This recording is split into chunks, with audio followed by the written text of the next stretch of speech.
श्री हरिवंश।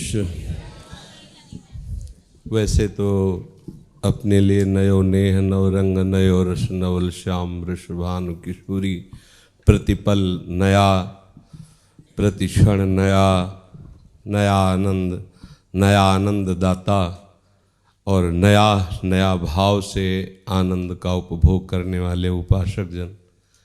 पर जो आज हमारा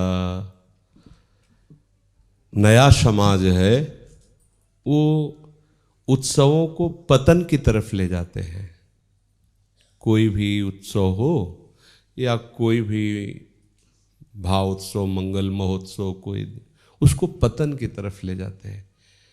अब न्यू ईयर है तो मदिरा पीना, नशा, ड्रग्स, हुक्का पीना, गंदे भोजन करना, गंदे कार्य करना, व्यभिचार आदि दोष करना, ये प्रवृत्तियां बढ़ती चली जा रही हैं और इसको मानते हैं कि उत्सव हम कर रहे हैं। जैसे लोग हैं कई जगह इकट्ठा होकर शराब पीना, ऐसे ऐसे कि आज तो छूट है, आज तो ऐसा। अपने तो वृंदावनवासी भगवत मार्ग वाले विचार ही नहीं है, पर हम उनसे प्रार्थना करते हैं जो इन किन प्रकार यहाँ से धाम से जुड़े हैं, चाहे वो यूट्यूब द्वारा जुड़े हो या प्रगट में आकर के यहाँ जुड़े हुए हो। इतना समझना चाहिए कि ये जीवन अमूल्य है। एक एक क्षण आपका इतना कीमती है कि अगर हमारा आखिरी क्षण हो और हम त्रिभुवन की संपत्ति देना चाहें, एक तो है ही नहीं, अगर देना चाहे कह दें एक क्षण हमें और समय दे दिया जाए तो नहीं मिलेगा। सोचो, जिसमें तुमने 50 वर्ष गंवा दिए उस संपत्ति की बात किया, पूरे त्रिभुवन की संपत्ति दी जाए तो 5 सेकंड समय तुम्हारा नहीं बढ़ाया जा सकता तुम्हारी आयु में। अब तुम उस बात का शोक न करके हर्ष मनाओगे कि हमारा 1 साल, अब हमारा नया साल आया। ये माया का भ्रम, नया साल नहीं आया, तुम्हारे जीवन से उतना समय गया। फिर भी हम राजी हैं कि आप उत्सव मनाए हो, लेकिन उस उत्सव को प्रभु के चरणों में समर्पित कर दो तो तुम्हारा जीवन महोत्सव हो जाए। नाम कीर्तन करो, भगवत चर्चा करो, भगवत लीलाओं का गायन करो, भगवत श्रृंगार करो, भोग लगाओ, सब मिल बैठ करके पाओ, आनंद मनाओ। ये कौन सा तरीका है कि राक्षसी प्रवृत्ति का प्रवेश हो जाता है? होली हो या कोई उत्सव हो, असुर भाव का प्रवेश। आज होली है, मदिरा पिएंगे, उन्मत्तता करेंगे। आज न्यू ईयर से मदिरा पिएंगे, गंदी बातें करेंगे। ये कौन सा उत्सव है?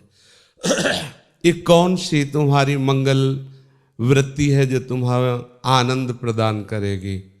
सोचो, तुम कैसे गिरते चले जा रहे हो अपने मार्ग से। भले माना जाए कि संत जन है तो अपनी शास्त्रीय बातें, पुरानी बातें कहेंगे, नहीं, वो तो सत्य वस्तु है ही है, उसको तुम क्या कहोगे। पर तुम विचार करके देखो कि तुम्हारी स्थिति कहाँ चली जा रही है। यदि ऐसे गंदे आचरणों को आप उत्सव मनाते हो तो आग लगे ऐसे उत्सव में जो तुम्हारे जीवन को बर्बाद कर रहे हैं। आग लगे ऐसी मित्रता में, फ्रेंड पने में जो तुम्हारा नाश कर रहे हैं। इसलिए अपने तो ये सब वृंदावनवासी हैं, ये तो भगवद उपासी हैं, तो संभावना ही नहीं, स्वप्न में भी संभावना नहीं। पर ये विचार हमारे उनके लिए हैं जो हमारे ही परिवार के हैं, हमारे ही प्रभु स्वरूप हैं।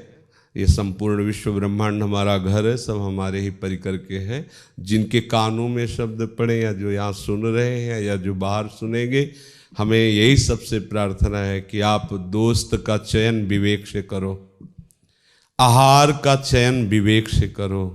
आप कोई भी उत्सव विवेक से मनाओ, अज्ञान से नहीं, अभिमान से नहीं, वासना से नहीं, उन्मत्तता से नहीं। नहीं तो चूक कर बैठेंगे, एक चूक पूरे जीवन को बर्बाद कर देगी। अभी आपको नहीं दिखाई देता, एक चूक आपके अनंत जन्मों की जो बनी बनाई वृत्ति अब आई थी मनुष्य शरीर और इसमें भगवत प्राप्ति, उसको बर्बाद कर देगी। सावधान रहिए, थोड़ी भी चूक ना होने पावे। हर उत्सव वही महामंगलमय है जिनका नाम संपूर्ण लोकों का मंगल करने वाला है। उन प्रभु का, उन प्रियालाल का नाम कीर्तन किया जाए। देखो इन किन प्रकार कैसे भी राधा नाम निकले, कैसे भी तुम्हारे हृदय से प्रियालाल की भावना जुड़े, तुम्हारा मंगल ही होगा। भाव कुभाव अनखालशहु नाम जपत मंगल दिश दशहु। अगर हम 50 लोग एकत्रित होकर नाम कीर्तन करें, बहुत बढ़िया वो दिन हुआ, वो उत्सव हुआ, वो बहुत बढ़िया हुआ। अब 10-20 लोग एकत्रित होकर के गंदे तरह से आसुरी प्रवृत्ति से कोई कार्य करे, देखो कैसा आसुरी प्रवृत्ति का कार्य, शराब पीते, जुआ खेलते, ड्रग्स, ये सब गंदी गंदी बातें, गंदे। तो जीवन को गंदा करके तुम आनंद समझते हो क्या? अभी आनंद को चखा क्या है? सोचो, वो शराब पीकर नाली में खेल रहा है, वो समझ रहा है आनंद मिल रहा है आज। कैसे ये आनंद तो सुअर कुत्ता ले रहे यार। तुम उत्सव मना रहे थे तो कम से कम समझो कि हमारे उत्सव का स्वरूप क्या है। हमें तो लगता है नाम कीर्तन से बड़ा कोई उत्सव नहीं है। यदि 100-200 लोग मिलकर, सब मिलकर खूब जोर से नाम कीर्तन करें तो पूरा वर्ष मंगल में जाएगा। हम कहते किसी बहाने से, चलो संवत्सर के बहाने से, सन के बहाने, किसी बहाने से हमारा तो नाम निकला, नाम समय में कीर्तन हो रहा है, वो समय सार्थक हो रहा है, किसी बहाने से हम रोज ऐसे उत्सव मनाओ, कोई परेशानी नहीं। नाम हो, भगवान का जश हो, प्रभु को भोग लगे, प्रसाद पाओ, आनंदित रहो, नाचो गाओ, इनके लिए जीवन सार्थक, संसार का नहीं। ये बहुत घाटे का सौदा है कि एक एक वर्ष जा रहा है और आप उधर जा रहे हो जिधर कहीं विश्राम नहीं है, न प्रभु का नाम है, न प्रभु का रूप है, न लीला है, न धाम है। इसलिए सब सावधान रहो। कोई भी किसी भी संबंध से अगर हमको दबाव करके गंदी बातें, गंदे खान पान, गंदी क्रियाएं, तो कभी भी वो गृहस्थ हो चाहे कोई, कभी भी उसे ये स्वीकार नहीं करना चाहिए। हमारा मित्र वही है जो हमें सतमार्ग में चलावे। कुपंथ निवारी सुपंथ चलावा, मित्र का लक्षण है। कुपंथ से हटाकर सुपंथ में चलावे। कोई भी गंदे व्यसन, गंदी आदत, गंदी बातें मत करो और अधिक से अधिक नाम जप करो। ये कलिकाल में जय घोष हो रहा है नाम का, वो निश्चित तुम्हारा मंगल कर देगा। एक भी बार राधा बोला है तो पूरे हिसाब में भारी पड़ेगा, यमराज को बहुत भारी पड़ेगा, वो एक हिसाब नहीं कर पाएंगे राधा नाम का। तो हम घाटे में क्यों रहे? इतना बढ़िया महामहिम राधा नाम जो हरि जपते हैं, हम खूब जपें, खूब कीर्तन करें, ये हमारा जन्म लेना सार्थक हो जाएगा। अन्य योनियों में जाने पर हमें कोई भी किसी तरह का सपोर्ट नहीं मिल पाएगा कि हम उस दुख से निकल पाएं।